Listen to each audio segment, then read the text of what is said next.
So welcome. This is the seventh DigiCafé. So it's been seven conversations. This is the seventh. So we have a long track this year of conversations at the EAEF. And I have the pleasure to invite Andrea Lardani from Wellness Latina to host a conversation about clinical governance. It's interesting, this topic, because we did create moments of reflection, discussion, and asking for input from our members in our last conference in Prague. And we really go into deep on this topic, right? Also to get ideas, how can EAF actually position itself? How can we improve clinical governance in all EAP providers, not just in Europe, but of course, EAF is more concerned with European providers. And if this topic is considerably relevant also to differentiate from other offers and from other type of solutions that the market has been with us. So Andrea, welcome. And it's so nice to have this conversation with you. And I'm for sure we're going to learn a lot from you. So I start by just asking, what is clinical governance? How do you perceive clinical governance, and what is it for you? Okay, thank you, Liliana, for inviting me to this DJ Cafe. Clinical governance is related to different methods to have high quality standards in our clinical procedures, in our clinical services. And specifically, today we will talk about clinical governance in EAP services. So I think this is a very interesting topic. Me as psychologist, I started as a clinician, and today I'm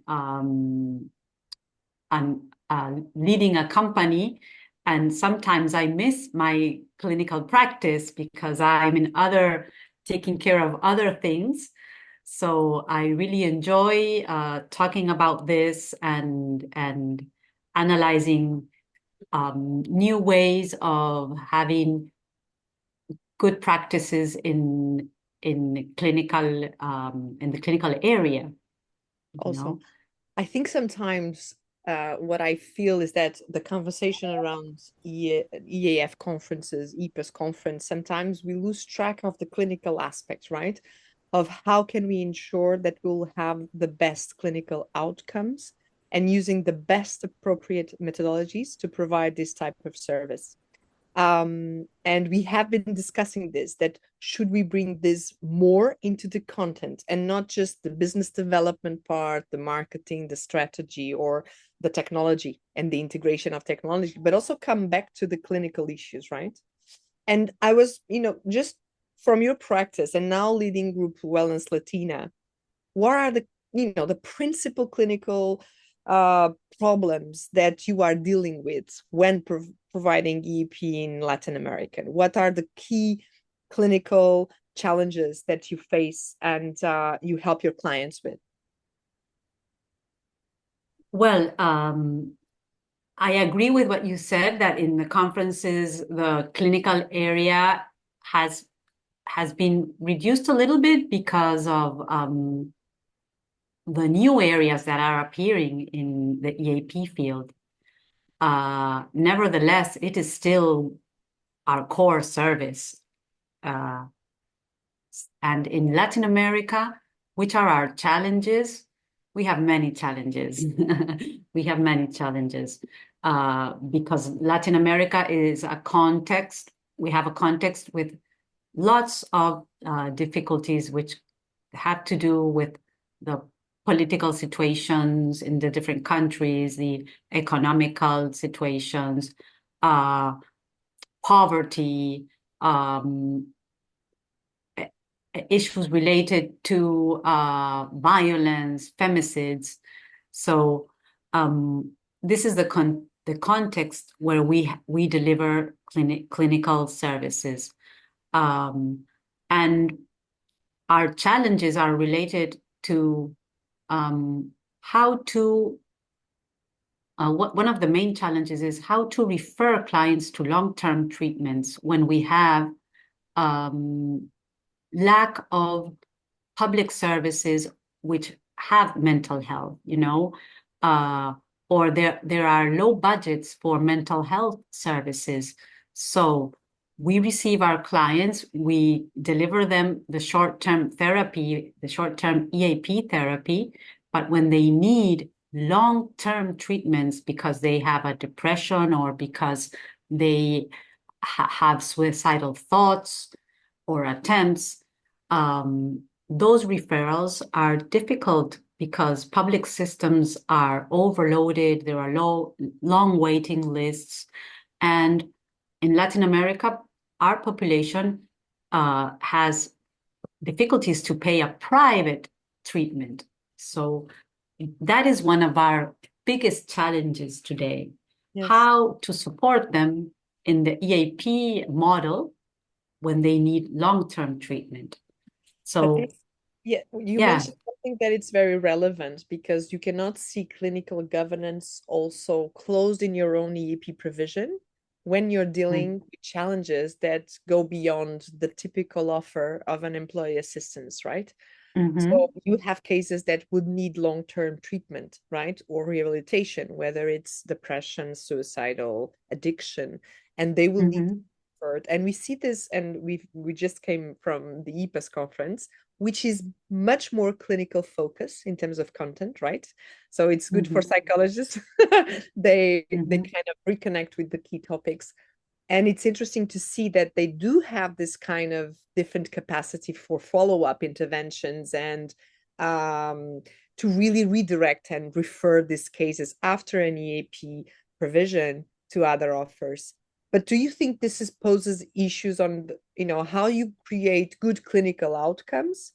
And I imagine, do you have a high utilization rate in your employee systems? And then how can you guarantee that you have the good clinical outcomes also for clients, right? For your, to continue investing in employee assistance. So tell me a little bit about the utilization, and also how do you ensure that you still, in this system, with all the fragilities that we've been discussing, can still get this clinical outcome? Sure. Latin America is a continent where utilization is high in comparison with other regions, compared with Asia, for example, or Europe. We have countries where we have 22% of utilization. When we say 22%, this includes clinical consults, legal consults, financial consults. Nevertheless, this is very, very high. So the average in Latin America, we are talking about all of the Spanish-speaking countries in Latin America that are the countries we cover in Grupo Wellness Latina. We do not cover Brazil, the only country we do not cover.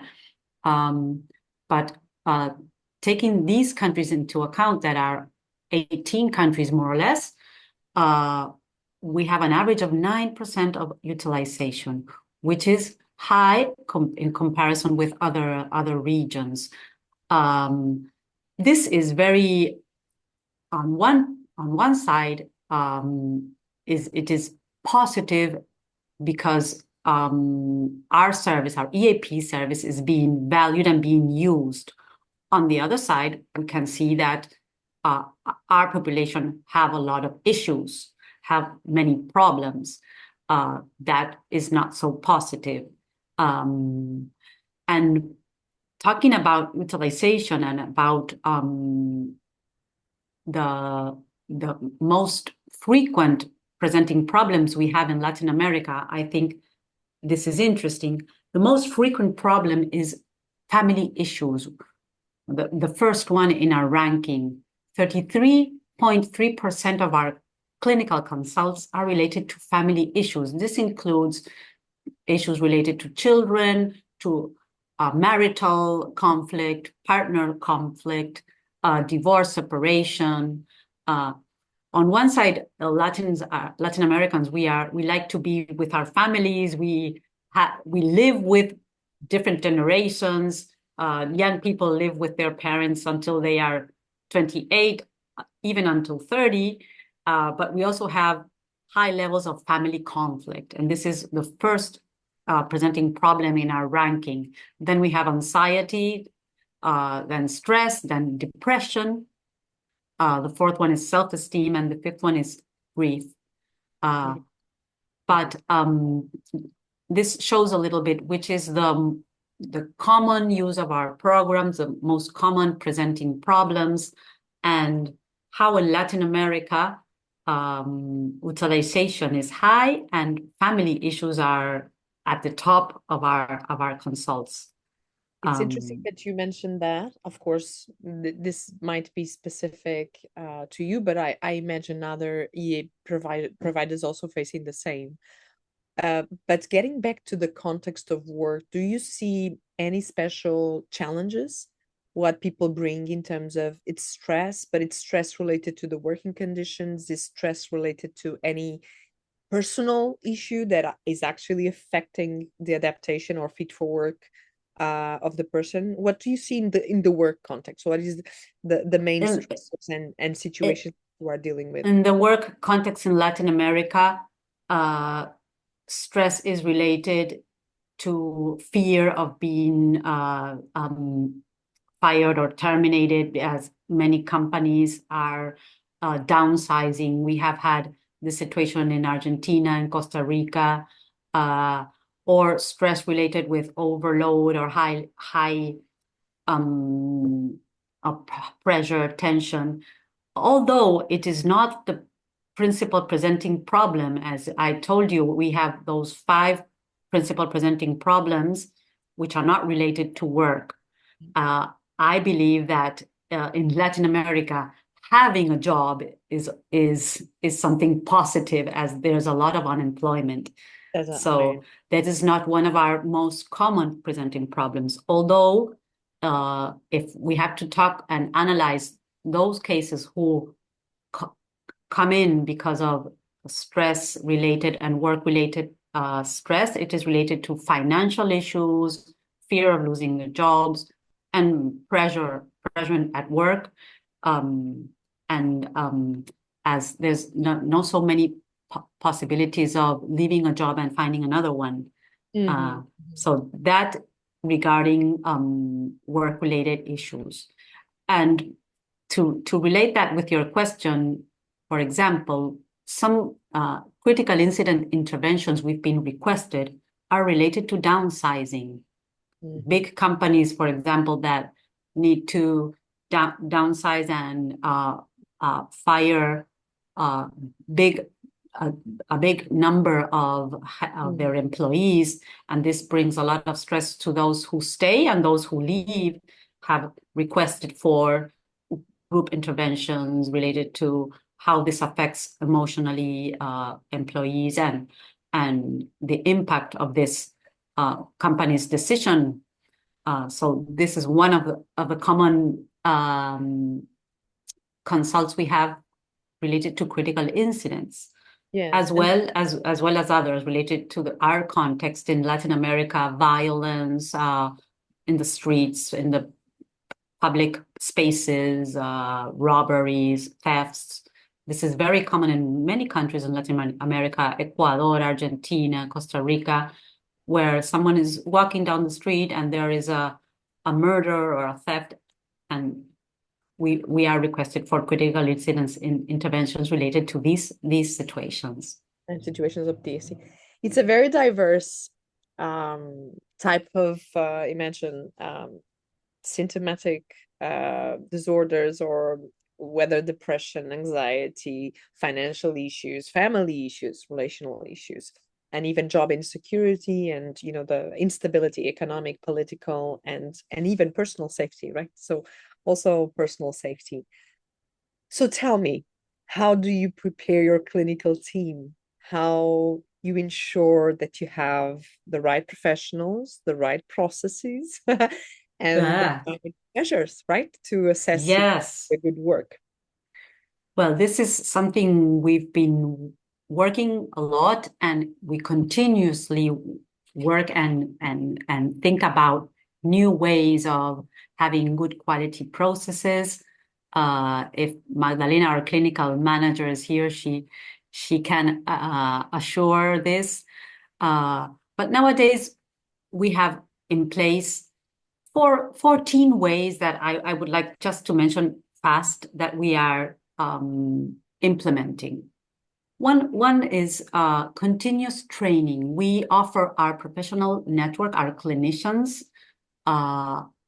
quarterly trainings for all of our clinicians in Latin America. These are virtual trainings, and they are related to brief therapy in the EAP context, evidence-based interventions, new trends. For example, today we've invited a professional to talk about artificial intelligence in the clinical field. So every 3 months, we offer these trainings to our professionals, and when we finish these trainings, we give them a survey so they can let us know their feedback and give us their ideas for future trainings. We also send newsletters with articles every 2 months to our affiliate network in Latin America. We have all of our clinical procedures and protocols. For example, our risk assessment and management protocol, we have them uploaded in our portal where our clinician can consult whenever they have a question, a doubt. They can go there and they have the materials. We even have videos in our portal, so they can find the information when they need it. Another another way we monitor and assure quality is our onboarding processes when new clinicians come to our network. Our training is we are very close to them, and our clinical supervisors monitor their first 5 cases. So we have a new clinician, we trained him or her, and those first 5 cases, one of our supervisors monitors the cases, offers them to talk about those cases, questions, we give them feedback. And we realize that helps a lot, because after that, they flow into the team and they learn the procedures easily. Another way which has been very, very successful, implemented 2 years ago with our clinical manager's idea, we have online booking for supervisions. So all of our affiliate networks, if they can supervise on demand, and they go to our online booking schedule, they schedule an appointment, and they can have a supervision with one of our clinical supervisions. And if they have an urgency, they have to send another message, and they will have an urgent supervision if this is necessary. This has been very, very successful. I see we that also, you're focusing, just to brief you and to give you a little bit of feedback of you are really focusing something that is very interesting, because sometimes when we hear about clinical governance, we just think about detailing a process that is compliant ethically and with your code of professional code, etc., etc., and also GDPR and everything that we need to comply in these days in terms of the laws, right? But at the same time, you are really focusing on the learning process, the continuous development, the support, the availability to support your clinicians, and not just leaving them alone with the cases. Exactly. Exactly, Liliana, that's the point. We want them to feel that they are part of our team, although they are alone in their office, far away.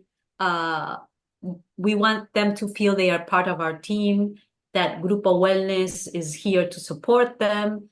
And as companies want to engage their employees, we work a lot to engage our affiliate network, because if they are engaged, the quality of their service will be higher. And And if did you sense a positive feedback from them in terms of the support that you've been providing, and they've been verbal about it in your feedbacks, in your survey? yes, Yeah. we measure that once a year. We send them a survey to know how they are feeling about working at Grupo Wellness, and this is a very common feedback. And another point that they value a lot is that we give them positive feedback and negative feedback. This Constructive means, feedback. yeah, Constructive feedback. Yes, you yes. can, yes, constructive feedback. Mhm. Exactly. That's the word. This means every time we send a client satisfaction survey, which we send to all of the cases that are closed, they receive an automatic survey to know about their level of satisfaction with the service they received. Every time this survey has a score higher than 8, so they can score from 1, which is the lowest, to 10. Every time the score is higher than 8, which we consider it's a very good score, we send an email to that clinician to congratulate him or her about his good work. And they value this very much, because they say, okay, what I do is being seen, all my effort is being seen and valued. They like that, and they continue working that way. And if the feedback has a low score, our clinical supervisors meet with them in private to talk about that case, to analyze, to see what happened, to give them constructive feedback, and to understand what happened, and to make sure that that won't happen again. And everything is kept in a record. Each clinician has a record.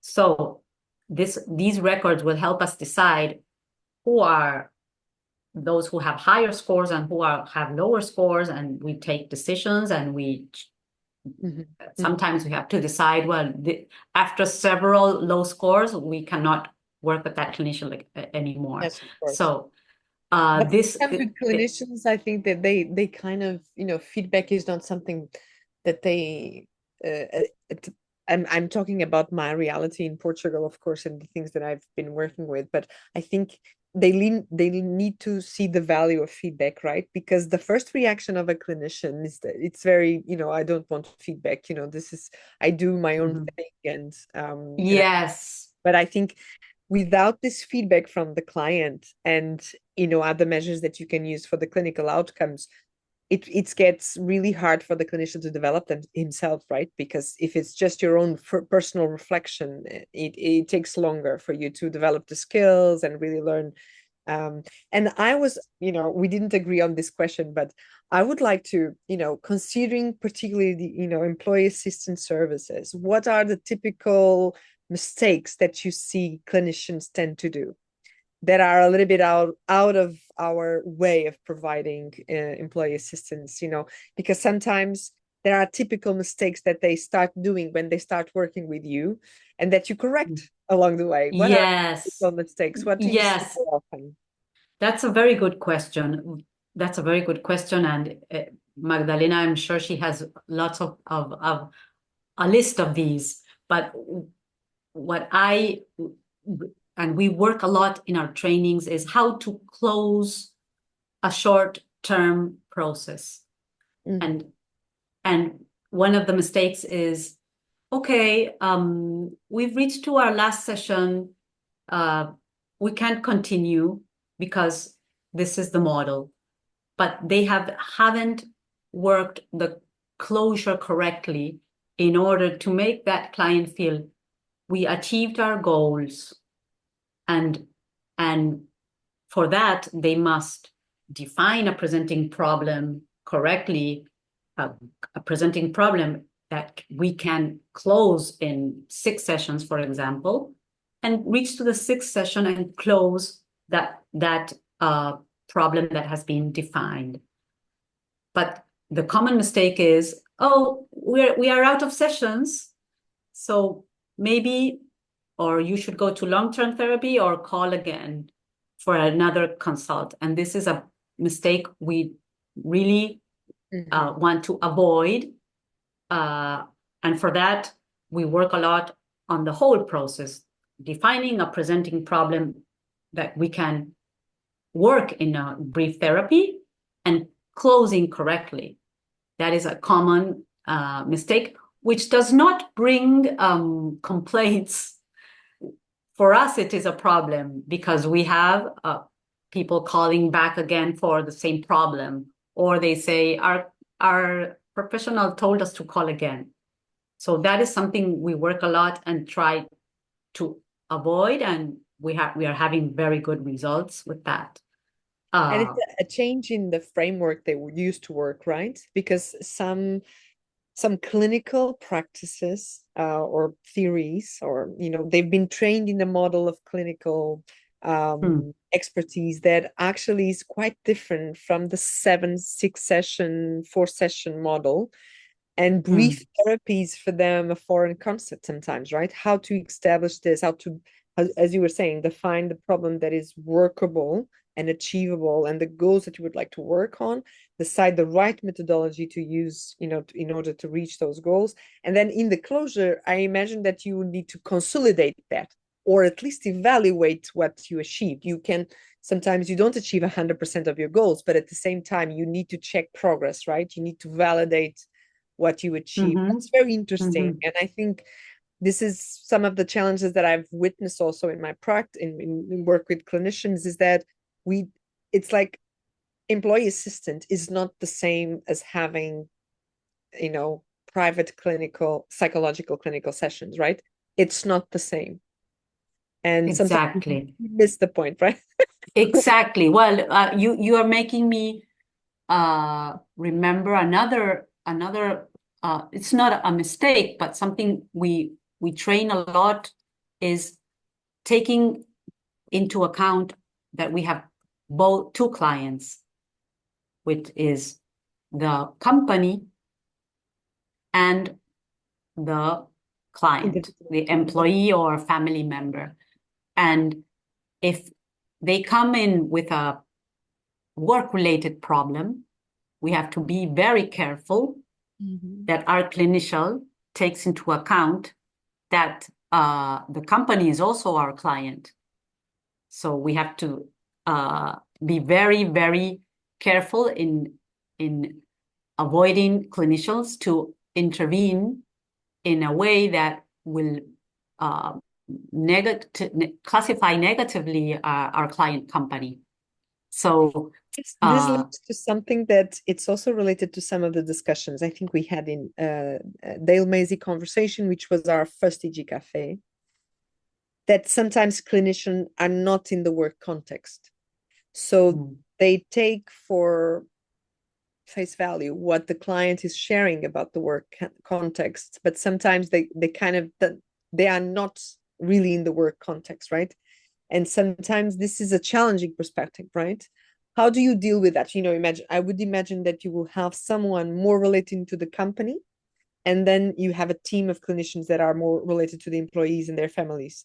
Or how do you bridge this? How can you handle information in a safe, confidential way, of course, align with best practices and compliance with ethical standards, but at the same time, how do you manage this? Like to at the same time have a situation that comes from the clinical perspective, but also managing the client perspective, right? Yes. We have two ways of taking care of this. The first one, as you mentioned, we have a team of specialized clinicians who are experts in work-related issues, such as, I don't know, a manager who is having trouble with one of his employees and they want support on how to manage that. So we have experts for those types of cases. So we refer them to these experts.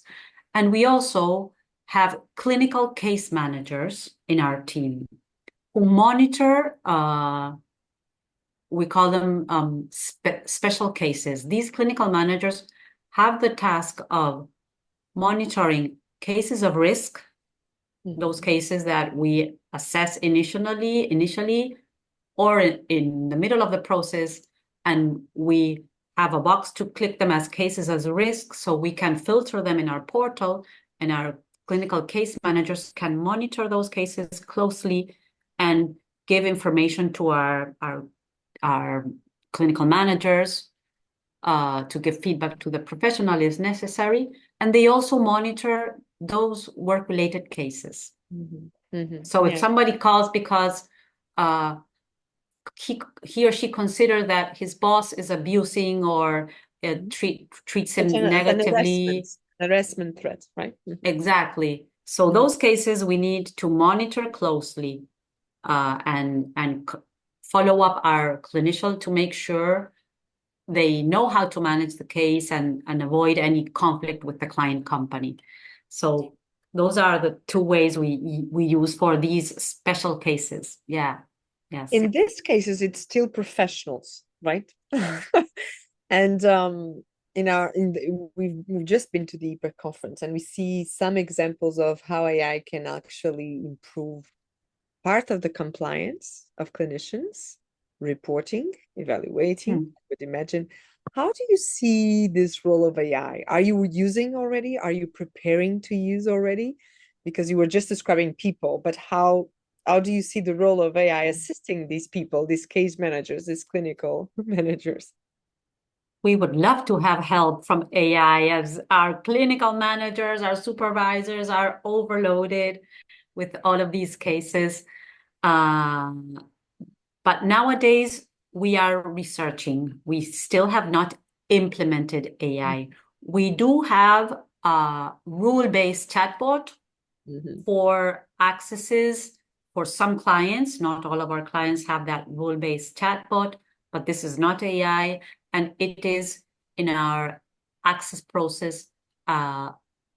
Several clients who access through WhatsApp have a rule-based chatbot, which really reduces our work in our call center because the client answers some questions and the case is uploaded in our portal and we can easily refer to a professional. So this is this is reducing the work of intake in the intake process. Nevertheless, we are studying about some AI services or portals that assist clinicians. Yes, as we saw in the conference, there's a platform that assists clinicians to remember to assess risk if the client mentions certain words related to risk. And there's another platform that we are also studying and defining if we will contract it, which is for child therapy and parents therapy, which helps the clinician with tasks in between sessions. We as clinicians, we can give our clients certain tasks to do at home or in their personal lives. And this AI platform answers the client's questions during these tasks in between sessions. What this helps is in reducing the number of sessions. Maybe a child therapy may take 10 sessions, and with this AI platform, it will take 5, because in between sessions, there are a lot of things that parents can do with their children, which help them in their everyday lives. So I think this is an excellent tool.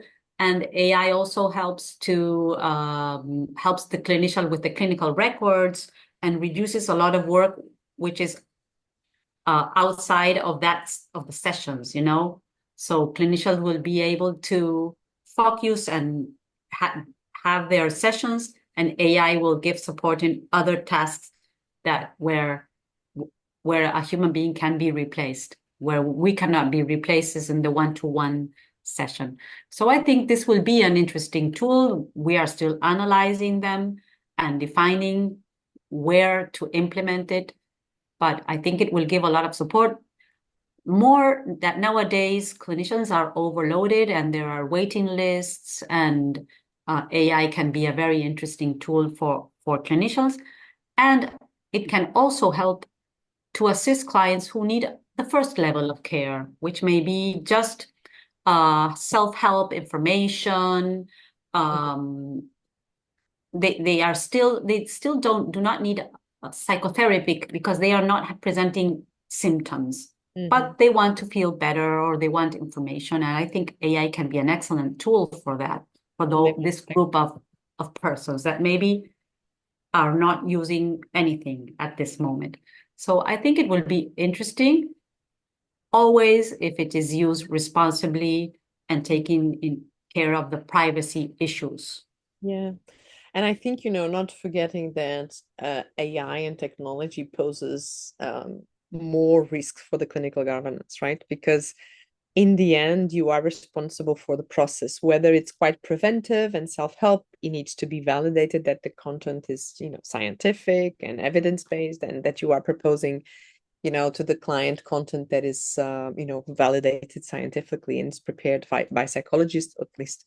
That you are responsible for the content. At the same time, the level of care, the quality of the intervention, the outcomes, I see a lot of issues there also for the confidentiality, and we've seen examples, and I find it, I think mind-blowing that actually we've seen examples of, the AI actually helping with the notes, for instance, the admin part, but at the same time, the AI can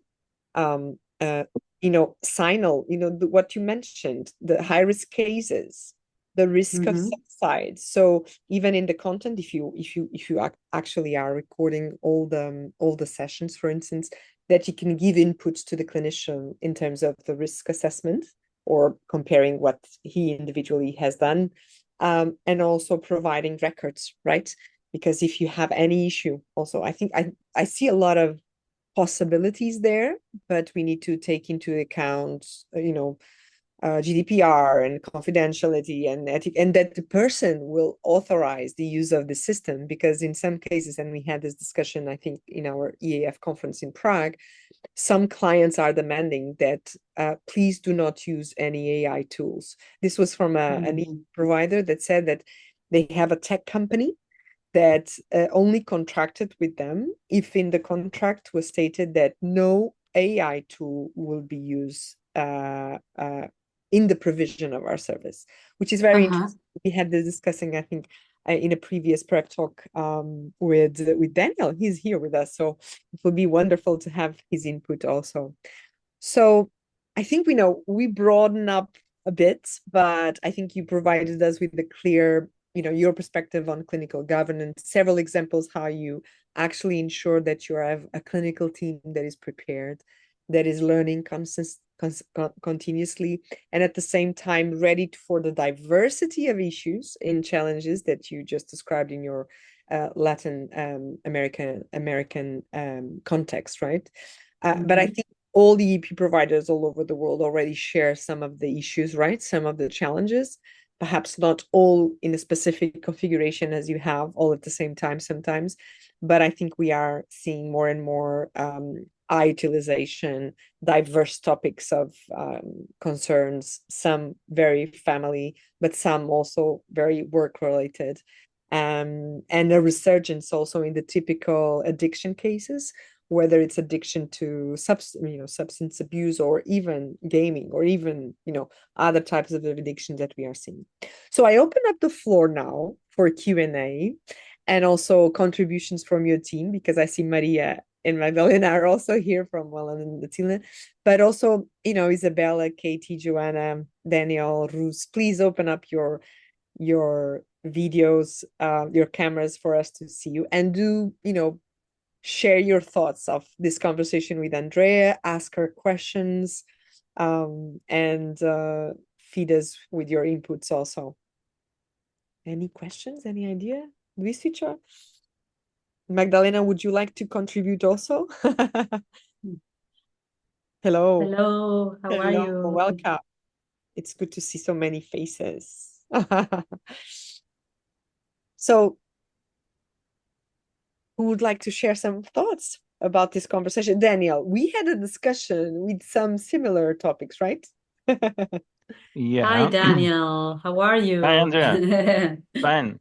Nice to see you. He's he's my guide in Rome. He gave me Yes, that's true. excellent tips when I was going to travel to Rome. So nice to see you Yeah, again. nice to see you.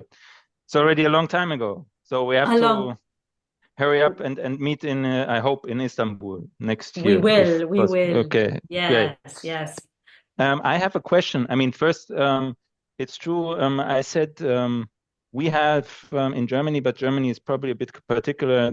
This we have a lot of companies placing, let's say, a lot of attention on data protection, and also now we were a bit surprised as well that we have clients who, at the moment, are saying, and I'm stressing at the moment, they are not saying never expose my employees to artificial intelligence, but they have told us that we, for the moment, we shall not basically use any kind of AI in contact with the clients, so for us. That's okay. We just had to prepare, of course, that the tools we are in the moment using for client support, then we can switch off basically the AI functionality in these tools. So one has to now have a functionality where you can switch off in your chat, for example. We have also a a rules-based chat, and there we have to then switch off the AI functionality and just leave it as a rule-based chat, for example. uh-huh. In any case, Interesting. I had a question because you said that the utilization rate in Latin America is 22%, and that's very high. I mean, very, very high. And we usually have, if we're lucky, 5% Yes. utilization. Yes, I that is in Costa Rica, in one of the countries we cover. Hmm. Our average utilization in Latin America is 9%, Okay. taking into account uh, clinical consults, legal consults, nutritional consults as well, and financial Hmm. consults, all of these areas. But yes, it is higher than in other regions. This is why I mentioned it, because I think it is particular of our population, of our context, of the problems we have in Latin America, and because Latins are open to seek for help. Yeah, well, Nevertheless, yeah.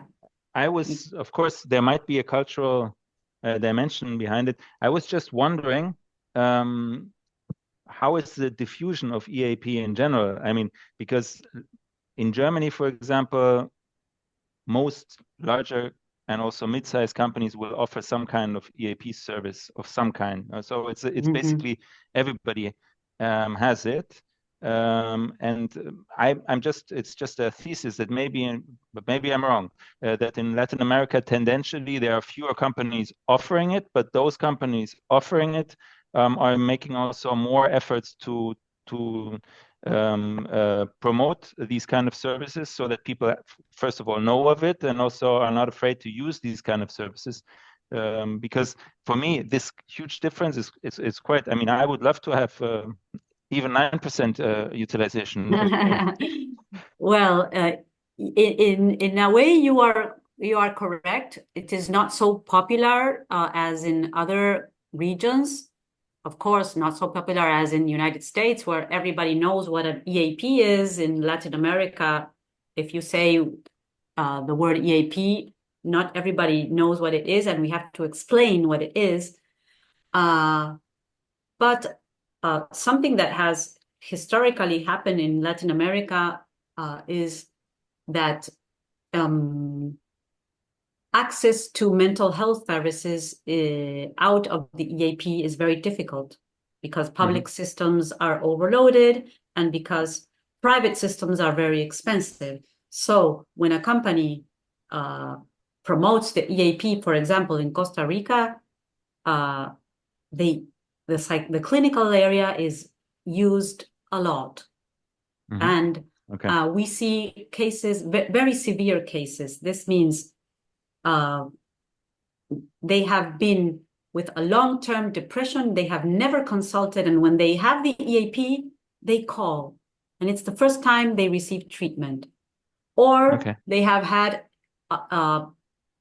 inappropriate treatment, such as a medical doctor gave them antidepressants, and they are taking those antidepressants without any follow-up. So they call the EAP and they ask for support. So this is something that is happening today and has happened since I started in the field in 2001, a long time ago. So that is happening in some countries. Other countries, because we have a variety of countries in Latin America, such as Argentina, we do have a good system of mental health. So clinical cases are very low in the EAP because people use their medical insurance, which includes psychotherapy, and they have 30 sessions per year for psychotherapy. So they don't use the clinical area in the EAP, but they do use the financial and the legal. So Argentina, you have a very low utilization in clinical field and very high in financial and legal. So which it also varies means a lot. Yeah. Sorry, but that also means that the let's say the regional context is very important. I mean, that's something I also always say for Europe, because one country is completely different to another from many kinds culturally, but also from the legal settings, from what kind of services are provided by government or others.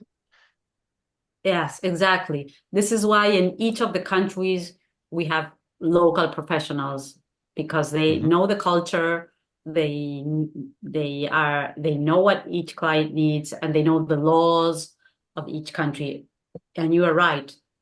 Latin America, we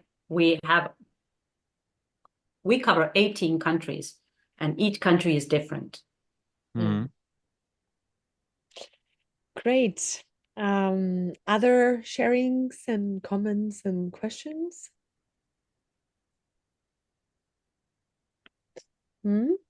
I find it very, it's interesting. At the same time, we see the differences, but there's some commonalities, right? The challenges that we are discussing in this conversation, in this DigiCafé. I think our really focus to really guarantee the clinical outcomes that we are expected within, the design of what is an EA service. And this puts us, I think, we tend to see a narrative of threat that other players are coming and they are not EA providers, but they provide a clinical offer of any kind, online, digital, whatever. But what we've seen is that the specificities of the clinical governance of an employee assistant, we shouldn't forget that, right? And I think we have a lot of research, of course, more in mature markets, I would say, from US, UK, than other markets. For instance, Portugal is also not a very mature market. We have more and more companies already having employee assistant, but that was not the case when we started.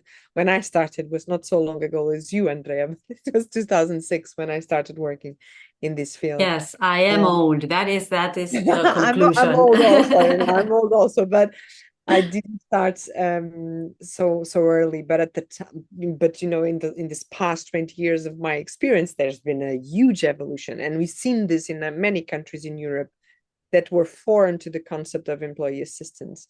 But I don't know if you could share, do you see that this is a real threat, or do you see that our model of employee assistant is still completely relevant for employers? It's still completely in tune with the new challenges that employees are presenting, and it's nothing related to other clinical practices or clinical offers, digital or not digital, that are in the market. What is your perception, Andrea?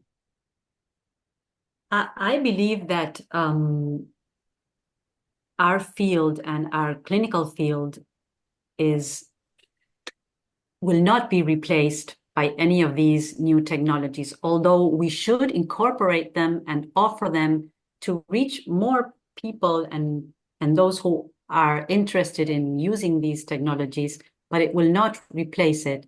For example, in our service, nowadays, 60% of our clinical consults request for face-to-face sessions, compared to 40% that request for online sessions. So still, although there are lots of new modalities, clients prefer the face-to-face session and the one-to-one session with the clinician.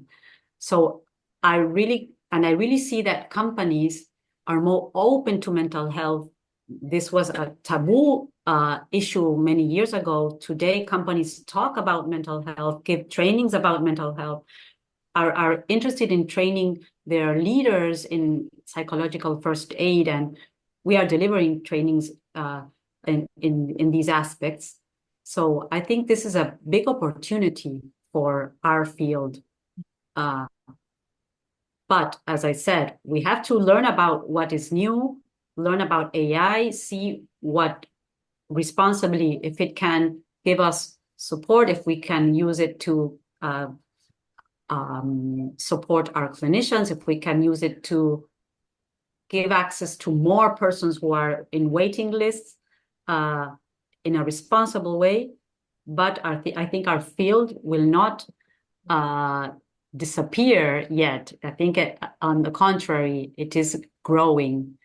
Yeah, for sure. I totally agree, Andrea. I think I don't have a pessimistic view. What I sense is that when we bring the topic sometimes of clinical governance, we don't see that this is a differentiation aspect of our services. The way that we do and we set up the service and we control for the quality of the outcomes of the processes of the clinical, the preparedness of the clinicians that we have in place, then I think it's a differentiated aspect because it's not the same as having individual counseling sessions, right? That you just, refer to a therapist and then, the process goes. There's a lot of, and we don't see this as an innovation. What I mean is that we don't see this as something that could actually differentiate us in the market. We see technology, we need to grab, we need to whatever, but we tend to forget the basics and the design of the service. And of course, we have adaptations. We don't do it all the same in every country, but the specific core technology of an employee assistance is actually something that it's very distinctive. And sometimes we lose track of this. I don't know if you would agree, but we tend to just focus on technology and the new thing, but we just tend to forget that it's not the same as to just give individual counseling sessions, because you will get the same outcomes. For sure. Of course. And this is what I think this is what we should show companies, how can we differentiate? And maybe tools like the Workplace Outcomes Suite can help us with that, because we can show how our clinical outcomes benefit the employee and benefits the company. Exactly. And increases productivity, reduces absenteeism. But we have to show that, measure it, and show it with numbers, because it's not only saying it. That is not enough. We have to show numbers, and that will show our differentiation with the clinical platforms that are out there, with clinicians that may be excellent clinicians, but they are not taking care of the client company. But it's not an and showing results. It's not an employee assistance service. It's not within this model of intervention, right? I think that's very interesting. Would someone would like to join? Yes, go ahead. Hello, everyone. Hello. Hi. It's Russell from Africa, South Africa specifically. I think it's really interesting because even on a basic level, our market is pretty mature in South Africa. So EAPs have been around for quite a long time. What tends to happen here is that in fighting for market share, the prices have remained the same for the last 15 years. And what people are doing is reducing the services. So they are limiting the services. So one of the big problems with EAPs in terms of their relevance in the marketplace is that 80% of counseling is done telephonically in order to save costs. And so that also is kind of a core component of how we're setting up our services and what kinds of services we're offering. And I think that EAP to some extent is losing relevance in our market because it's seen as being cheaper and nastier because it's a very price competitive marketplace. So I love the fact that Andrea and Maria, you guys are at 60% telephonic, 60% face-to-face. One of the differentiators for us at Life Assist is that we're at 70% face-to-face, and we will only do about 30% online or telephonically. But that means that our margins are smaller. It means that as a business, you know, we are less profitable than some of the others. But I think that that's a core component. And then in lines with what we're doing and with the ethos of how we believe we want to work, simple things like outcome rating scales, simple things like treatment goals achieved. Are we measuring how successfully we are offering counseling to all of our clients? And is our competitor even prepared to publish their levels of success or outcomes? And what we're finding is that most people are not publishing their clinical outcomes at all. They may look at utilization and then do an ROI analysis, in some cases, certainly. But the clinical measures, they're not particularly keen to share. In other words, how successful are their interventions? Are they measuring them? How are they measuring them? And I believe that is a selling point. And you mentioned earlier how one of the issues is the therapist close off sessions by saying, well, we're out of sessions now, so you come back or call again. And that revolving door of people using the EAP and waiting for 2 weeks and phoning back and coming back again and coming back again, that's been an ongoing problem in the industry, certainly in Africa. And what we find is that if you rather move to a clinically appropriate model, where you don't limit your sessions, where you're actually providing the sessions that are appropriate for the presenting reason, and you allow people to have 8 or 10 if it's a really complex issue, then you allow your therapist to define the problem properly and to find enough time to work towards a solution, and that person doesn't revolve and come back in again for more treatment again. And so that's kind of our ethos. Yeah, it's a little bit different, and we try to market it, but it's very difficult to market to a chief financial officer who doesn't really care about the quality of the counseling. He cares more about his bottom line, and that's why the ROI tool is a good one to use. And we also had a DigiCafé with Anka discussing the ROI. Yes, with Anka, exactly. Yes, it was a key aspect also that we've discussed.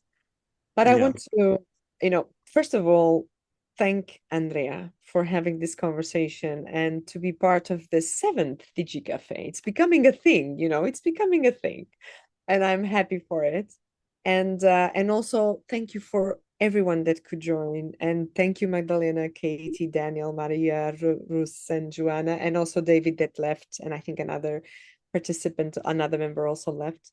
But it's thank you for your questions, your comments, your participation, and I think it was a very interesting reflection, and we're going to keep on reflecting on clinical governance, that's for sure. We need to improve also our work there. How can we ensure that we differentiate ourselves and could prove value to the employer, but also to the individual the individuals that we are supporting, and not forget that not only technology is a differentiator. And when we see the business cases of innovation, it's interesting because, for instance, I've just learned in the past about the Uber case, and it's not just technology. It kind of solves some of the pains, right, of the clients, and clinical governance, ensuring quality, ensuring as you were mentioning, also transparency, right? Because I think it's also to do business, for good, and still have your profit margins and still be, alive and kicking as a business. But at the same time, I think we need to have more discussions on this and not just on getting more market share. Of course, market share is important, but the way that you get there, it's also very, very relevant. And for EAEF, this is the way to go, right? Doing good business and making sure that all providers, whether small, medium, or huge providers, still play their role in the game and can actually deliver the value that the society expects us to do, and to keep employee assistance going into the future, right? In a way. So thank you so much, and see you on the next DigiCafé next month. Thank you. Thank you, Liliana. Bye-bye. Bye-bye. Thank you.